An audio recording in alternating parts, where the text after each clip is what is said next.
പ്രധാനമായിട്ടുള്ളത് ഇവഞ്ചലൈസേഷൻ of the digital world. മാധ്യമ ലോകത്തിൻ്റെ ഡിജിറ്റൽ ലോകത്തിൻ്റെ സുവിശേഷവൽക്കരണം, ഡിജിറ്റൽ ലോകത്തിലൂടെയുള്ള സുവിശേഷവൽക്കരണം. അതുകൊണ്ട് ഇന്ന് ഈ മേഖലയിൽ പ്രവർത്തിക്കാൻ നാം സജ്ജരാകേണ്ടത് ആവശ്യമാണെന്ന് മാർപ്പാപ്പ പല പ്രാവശ്യം ആഹ്വാനം ചെയ്യുകയുണ്ടായി.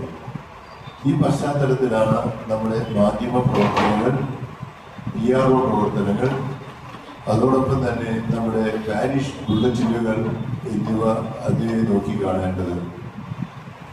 പാരിഷ് ബുള്ളറ്റിനുകളിൽ നമ്മുടെ എല്ലാ ഇടവകളിൽ തന്നെ ചെയ്യുന്ന സേവനങ്ങൾ, അത് വാർത്തകൾ അറിയിക്കുക മാത്രമല്ല, ഇപ്പോൾ പല പാരിഷ് ബുള്ളറ്റിനുകളിലും കഥയും കാർട്ടൂണും സാഹിത്യവും ഇതെല്ലാം വളരെയേറെ നന്നായി തന്നെ പ്രവർത്തിച്ചു കാണുന്നു എന്നതിലുള്ള സന്തോഷം ഞാൻ രേഖപ്പെടുത്തുന്നു.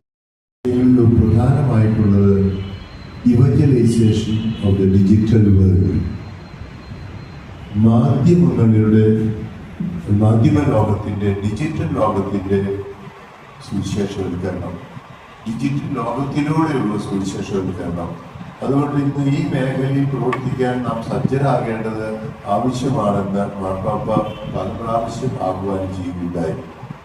ഈ പശ്ചാത്തലത്തിലാണ് നമ്മുടെ മാധ്യമ പ്രവർത്തനങ്ങൾ, PRO പ്രവർത്തനങ്ങൾ, അതോടൊപ്പം തന്നെ നമ്മുടെ പാരിഷ് ബുള്ളറ്റിനുകൾ എന്നിവ അതിനെ നോക്കിക്കാണേണ്ടത്. പാരിഷ് ബുള്ളറ്റിനുകളിൽ നമ്മുടെ എല്ലാ ഇടവകളിൽ തന്നെ ചെയ്യുന്ന സേവനങ്ങൾ, അത് വാർത്തകൾ അറിയിക്കുക മാത്രമല്ല, ഇപ്പോൾ പല പാരിഷ് ബുള്ളറ്റിനുകളിലും കഥയും കാർട്ടൂണും സാഹിത്യവും ഇതെല്ലാം വളരെയേറെ നന്നായി തന്നെ പ്രവർത്തിച്ചു കാണുന്നു എന്നതിലുള്ള സന്തോഷം ഞാൻ രേഖപ്പെടുത്തുന്നു.